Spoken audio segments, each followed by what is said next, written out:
Assalamualaikum dan selamat pagi. Jabatan Agama Islam Wilayah Persekutuan Jawi diarah untuk bekerjasama dengan polis bagi menjalankan siasatan berkaitan perhimpunan dan perarakan di Ibu Negara Ahad lalu. Menteri Jabatan Perdana Menteri Datuk Muhammad Naim Mokhtar berkata, selaku pihak berkuasa agama di Wilayah Persekutuan, Jawi tidak berkompromi dengan sebarang perbuatan yang bertentangan dengan ajaran Islam serta undang-undang. Menerusi satu kenyataan, beliau berkata pihaknya menerima laporan serta maklum balas masyarakat berkaitan perhimpunan dan perarakan di hadapan Kompleks Sogo dan Dataran Merdeka itu. Tegasnya sebarang usaha untuk mempromosi serta menormalisasikan gaya hidup songsang yang bercanggah dengan nilai Islam dan fitrah insan adalah tidak boleh diterima sama sekali. Semua pihak juga perlu akur dan menghormati kedudukan Islam seperti yang termaktub dalam Perlembagaan Persekutuan. Polis sebelum ini mengesan 150 orang terdiri daripada aktivis hak asasi, mahasiswa dan ahli parti politik dilaporkan menyertai perhimpunan dengan memegang pelbagai pelekat. Menurut Ketua Polis Daerah Dang Wangi, Asisten Komisioner Nordel Han Yahya, pihaknya membuka satu kertas siasatan selain memanggil pihak berkaitan berhubung penganjuran acara berkenaan.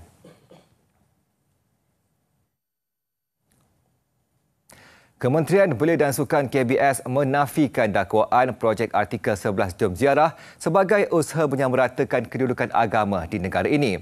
Menterinya Hanayuh berkata program anjuran Impact Integrated seliaan KBS itu juga bukan bertujuan memberi gambaran semua agama memiliki taraf yang sama seperti didakwa sesetengah pihak.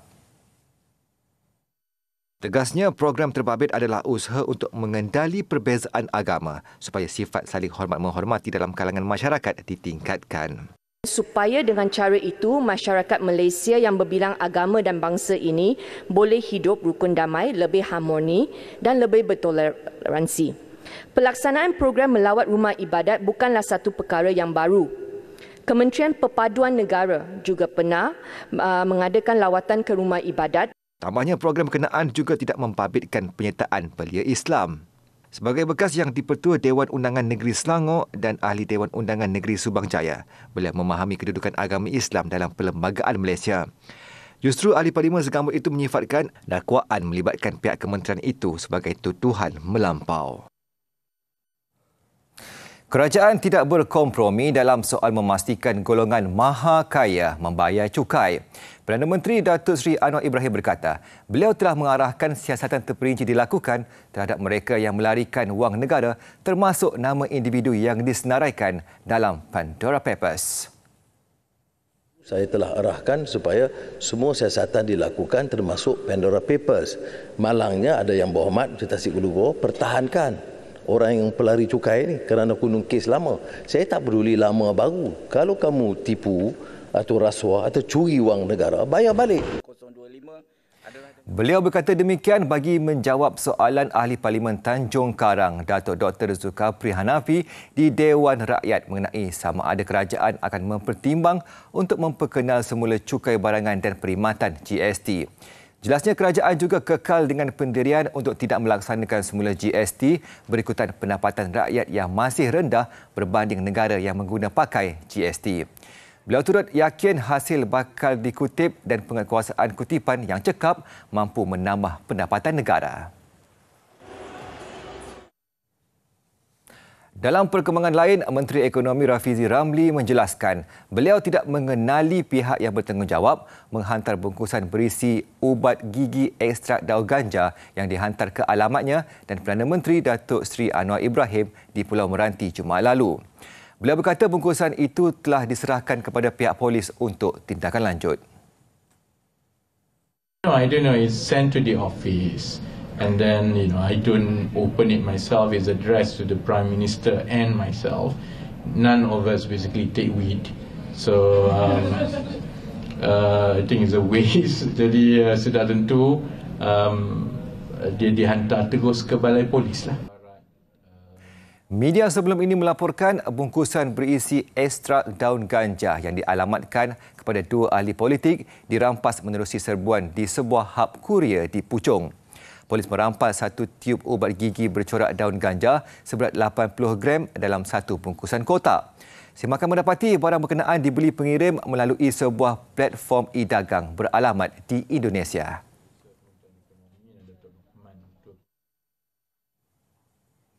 Kementerian Perdagangan Dalam Negeri dan Kos Sara Hidup KPDN akan memantau ketat semua premis perniagaan di Selangor bagi mengawal kenaikan mendadak harga bahan mentah terutamanya barangan membuat kuih raya. Pengerusi Jawatankuasa Tetap Hal Ehwal Agama Islam, Hal Ehwal Pengguna dan Industri Halal Negeri Muhammad Zawawi Ahmad Mughni berkata tindakan itu perlu bagi mengelak pihak tertentu menaikkan harga bahan terbabit untuk mengaut keuntungan berlebihan menjelang musim perayaan. Kita akan bertindak ikut peruntukan undang-undang yang sedia ada dan saya percaya peruntukan yang ada ini sudah mencukupi untuk mendisiplinkan semua pihak termasuk pengguna-pengguna yang mengambil kesempatan. Pemeriksaan lanjut akan dijalankan kuasa KPDN di semua premis perniagaan termasuk pasaraya dan kedai bahan mentah bakery. Tegasnya tindakan mengikut Akta Kawalan Harga dan Anti Pencatutan 2011 boleh diambil kepada mana-mana pihak yang didapati sengaja menaikkan harga.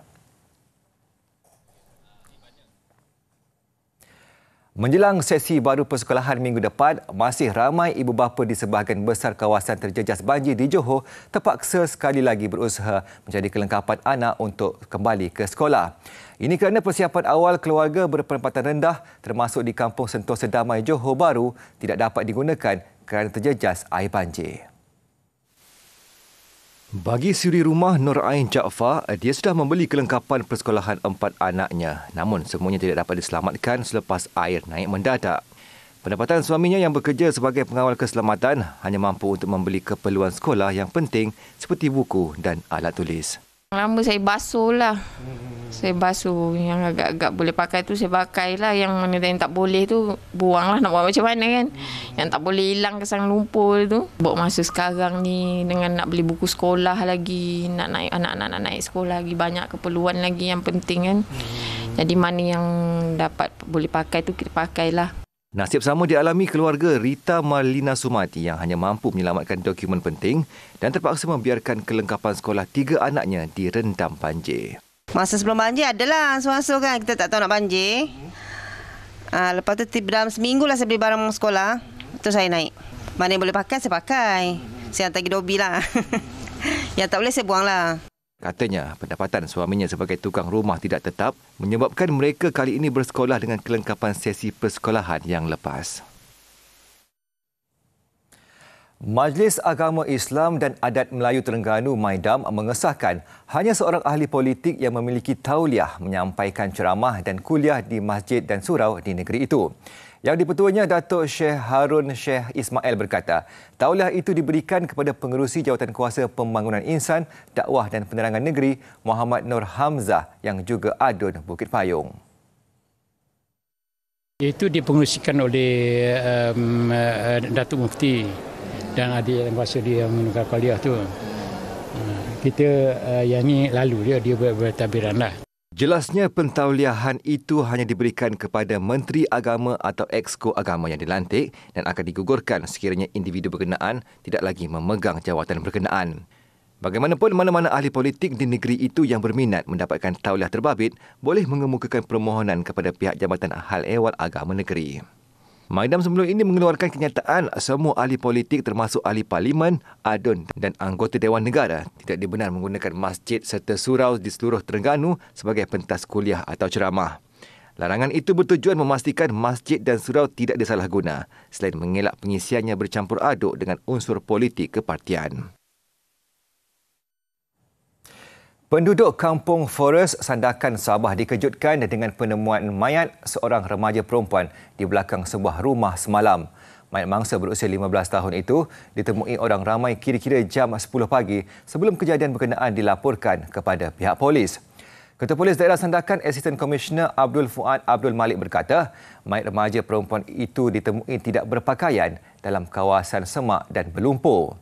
Siasatan awal mendapati mangsa mati dibunuh dan mayat dibawa ke bilik mayat Hospital Duchess of Kent Sandakan untuk dibedah siasat. Susulan itu, polis menahan seorang lelaki warga asing berusia 22 tahun berhampiran lokasi kejadian. Siasatan awal masih dijalankan mengikut Seksyen 302 Kanun Keseksaan kerana membunuh.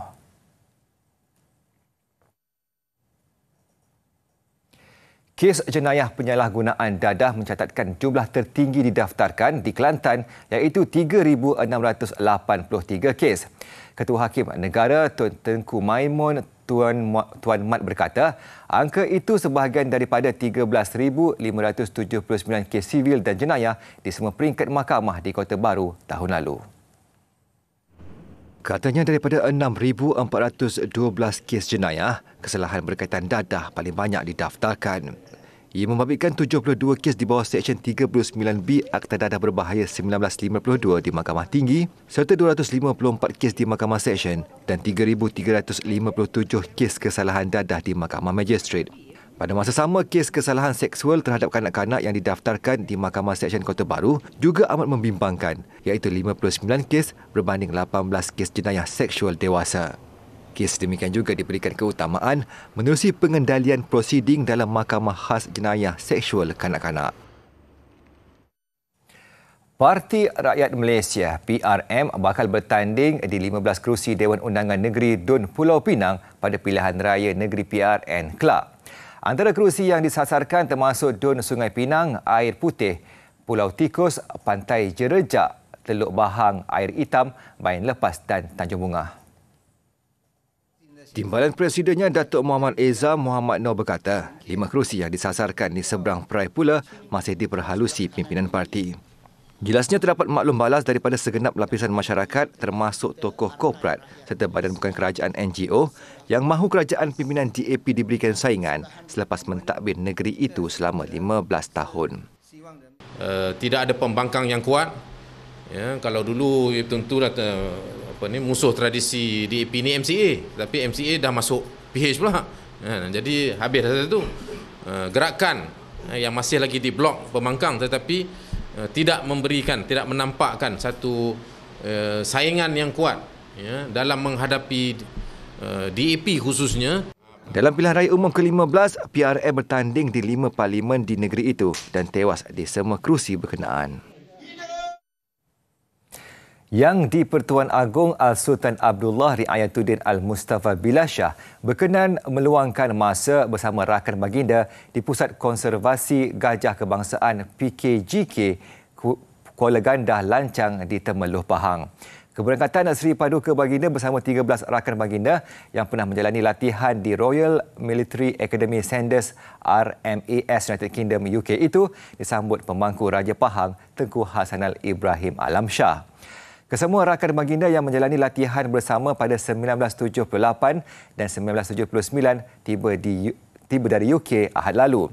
Sejurus tiba di pusat konservasi itu, Al-Sultan Abdullah bersama rakan baginda dibawa melawat pameran daripada pelbagai agensi selain turut meluangkan masa memberi makanan kepada gajah.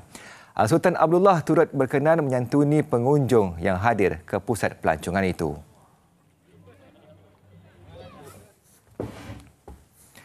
Pameran dan Persidangan Franchise Antarabangsa Malaysia FIM 2023 menyasarkan potensi pelaburan berjumlah RM550 juta selama 3 hari penganjurannya Mei depan. Acara edisi ke-30 anjuran Kementerian Perdagangan Dalam Negeri dan Kos Sara Hidup KPDN itu turut dijangka menarik lebih 15,000 pengunjung dengan 150 ruang pameran. Saya mengharapkan persatuan dalam tempoh bulan Mac, April ni, even dalam masuk bulan Mei tu nanti pun sebelum berlakunya persidangan, mereka dapat memberitahu kepada pemamer-pemamer ni ataupun mereka yang menyertai persidangan pada kali ini ataupun pameran pada kali ini, engage terlebih dahulu kepada mana-mana pihak berminat. Kalau itu dapat dilakukan lebih awal, maknanya pada hari yang berkenaan itu lebih banyak MOU dapat ditandatangani. FIM 2023 akan berlangsung pada 18 hingga 20 Mei depan bertempat di Pusat Konvensyen Kuala Lumpur KLCC bertujuan memberi pendedahan dan peluang perniagaan kepada individu yang berminat menjadi usahawan franchise. Ia akan disertai pelbagai jenama franchise tempatan dan antarabangsa dan 94 ruang pameran ditempah setakat ini termasuk 76 franchise dari Malaysia dan selebihnya dari Singapura, Jepun serta Korea Selatan. Kita ke laporan luar negara. Sebuah drone milik Amerika Syarikat dilaporkan terhempas setelah dipintas jet pejuang tentera Rusia di perairan Laut Hitam. Dalam satu kenyataan dikeluarkan oleh Pentagon, tentera AS terpaksa menjatuhkan dron pemantau MQ-9 Reaper miliknya setelah kipas dron berkenaan rosak akibat dirempuh salah sebuah jet Rusia. Washington turut mendakwa jet pejuang Rusia sengaja mencurahkan minyak ke atas dron terbabit dalam cubaannya untuk membuatkan drone itu hilang kawalan. Sementara itu, Moskow dalam satu kenyataan balas menerusi Kementerian Pertahanannya mendakwa drone berkenaan terbang di perairan semenanjung Crimea di Laut Hitam dan menghampiri sempadannya. Kenyataan terbabit turut menafikan jet miliknya menjadi punca drone itu terhempas. Sebaliknya, drone berkenaan hilang kawalan sebab dihampiri dua jet Rusia yang dihantar lalu terhempas. Dalam pada itu, jurucakap Jabatan Negara Ned Price memaklumkan tindakan Rusia berkenaan jelas mencabuli perundangan antarabangsa dan duta Rusia sudah dipanggil bagi memberi penjelasan lanjut mengenainya.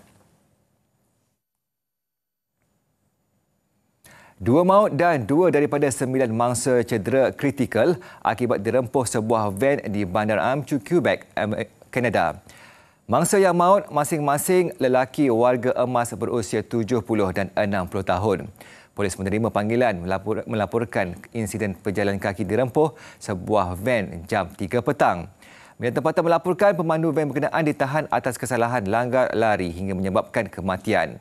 Dan menurut jurucakap polis, siasatan GET dijalankan bagi mengetahui punca sebenar kejadian. Kemalangan ini turut mendapat perhatian Perdana Menteri Justin Trudeau. Beliau menyifatkan ia tragedi menyayat hati dan merakamkan takziah kepada mangsa dan ahli keluarga.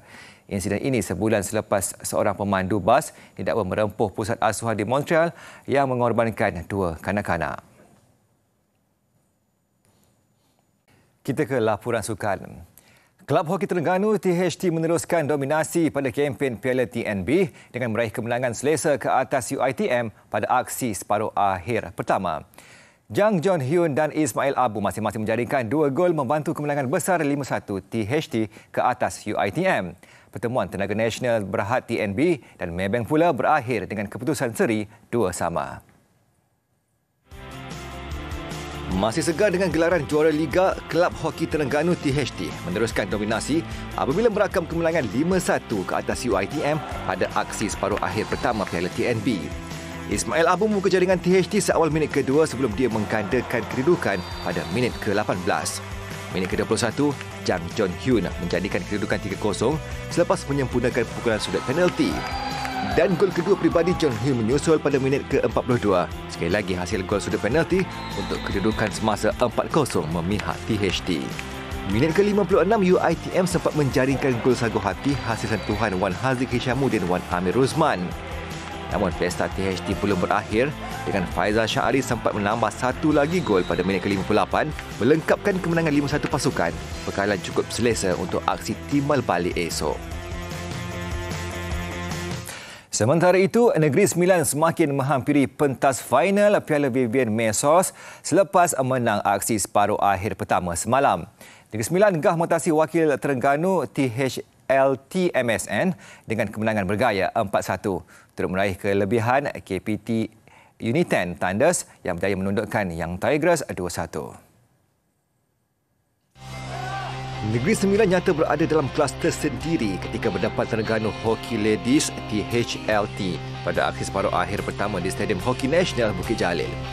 3 gol dicipta pada suku pertama bermula dengan jaringan Nur Amirah Shakirah Zulkifli dan Nur Afiqah Syahzani Azhar sebelum Fatin Syafiqah Mat Syukri menjadikan kedudukan 3-0. Nur Afiqah kemudiannya menambah gol kedua peribadi pada minit ke-23 untuk Negeri Sembilan terus selesa dengan kedudukan 4-0. Minit ke-29, Terengganu akhirnya berjaya memecah kebuntuan gol hasil jaringan Padang Nur Syahira Azwan. Bagi 30 minit seterusnya, kedua-dua pasukan kental bertahan dengan keputusan 4-1 buat Negeri Sembilan kekal sehingga whistle penamat.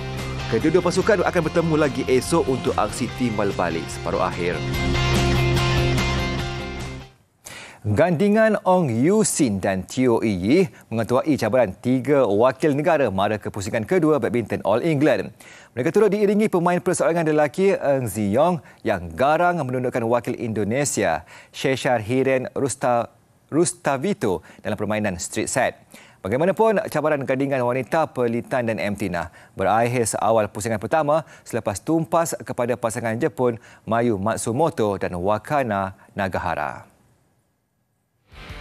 Pilihan ke-8 kejohanan On Yusing Teo Yi pada awal mengesahkan tempat ke pusingan kedua selepas mengatasi lawan dari Taiwan Liang Wanchilin. Bagaimanapun, mereka dipaksa bermain 3 set sebelum menang 12-21, 21-16 dan 21-18 menamatkan pertarungan yang berlangsung selama 51 minit.